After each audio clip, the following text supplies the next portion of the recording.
7 Action News reporter Nana Saincio-Bonsu takes us to some of the memorials seen around Metro Detroit.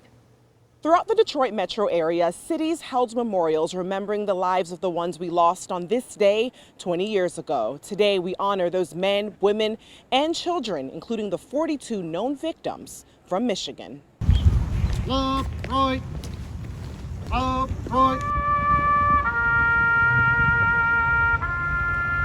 No matter what memorial you attended today or the location, the message was the same: never forget. We will never forget. We will never forget the tragedy of 20 years ago. Whether it was a Canton guitarist playing America the Beautiful, Then where my father died. Pipes and Drums in Dearborn,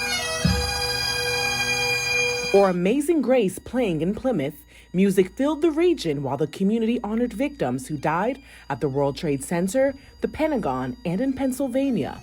It's a vivid memory that still lives with many. I remember, people crying, people scared. Leslie Winless gets emotional when she thinks of that day. She was in middle school on the west side of Detroit. I remember us all being in the auditorium. I remember them having a TV on and watching all of the chaos. While the world watched the 9/11 attacks and destruction on TV, like Winless, Patrick Anderson saw and felt the attack. He was inside the World Trade Center on the morning of September 11th. I could have very easily been dead.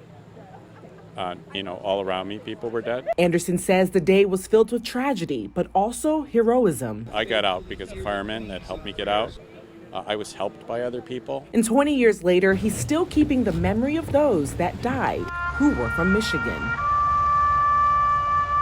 We need to make a concerted effort to remember every single Michigan victim and record their names and their stories. The stories of heroes that sometimes go untold. Todd Beamer from Flint, who helped lead the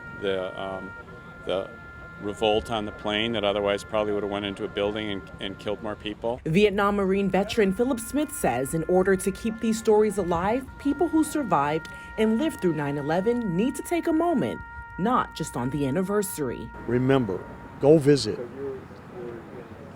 Visit the locations. And also teach the future generations about the brave men and women who put their lives on the line. For 7 Action News, I'm Nana Saincio-Bonsu.